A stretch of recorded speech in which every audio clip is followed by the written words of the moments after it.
Acharya Shankar said in उपदेश सहस्री 17:1, आत्मा ज्ञेय परो ही आत्मा यस्मात् अन्यत् न विद्यते सर्वज्ञ सर्वदृक् शुद्धस् तस्मै ज्ञेयात्मने नमः.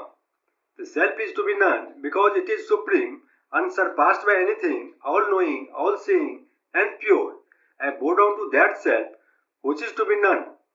पद वाक्य प्रमाणज्ञे दीप भूतै प्रकाशितम ब्रह्म वेद रहस्यम येष तन्नित्यम प्रणतोस्म्यहम्.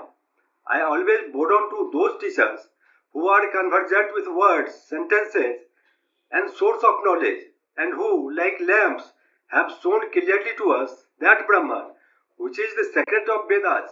Verse 3, 4, 5 says, यद वाक्य सूर्यांशु संपात प्रणश ध्वांत कल्मष प्रणम्य तान गुरुन वक्ष्ये ब्रह्म विद्या विनिश्यम, whose words destroy ignorance like the rays of sun destroys darkness, bowing down to that teacher.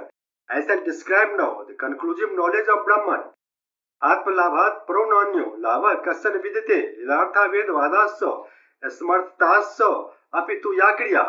There is no other attainment higher than that of the self, for that is the purpose of Vedas, Smritis and rituals etc. आत्मा अर्थो अपि हि यो लाभः सुखायस्तो विपर्य आत्मलाभः पराप्रोक्तो नित्यत्वाद् ब्रह्मवेद्भिः. Anything attained for the happiness of oneself also brings opposite results, such as pains and sufferings, in preserving and protecting them. Attaining self is said to be supreme by the knowers of Brahman because it is eternal.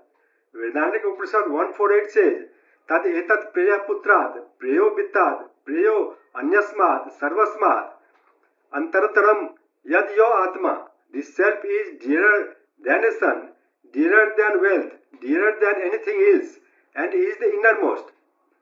And mantra 2:4-5 says, Nava are patyu, kamai pati priyo bhavati, atmanastu kamai pati priyo bhavati, nava are jayayai kamai jaya priya bhavati, atmanastu kamai jaya priya bhavati, nava are putranam kamai putra priya bhavanti, atmanastu kamai putra priya bhavanti.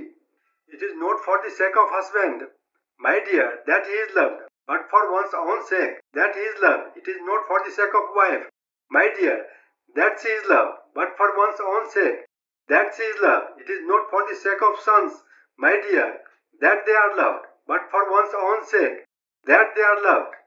Verse 6 says, Swam loved स्वभावत्वात् लाभस्तस् न च अन्यतः अन्य अपेक्षास्तु यो लाभः सो अन्य दृष्टि समुद्भवः. By nature, the self is ever attained. Therefore, it is not attained through any other means. Anything attained through other means is other than the self. Mandukya Karika 492 says, Adi Buddha Prakriteva Sarve Dharma Sunishita. All jivas are, by their very nature, illumined from the very beginning, and they are ever immutable in their nature.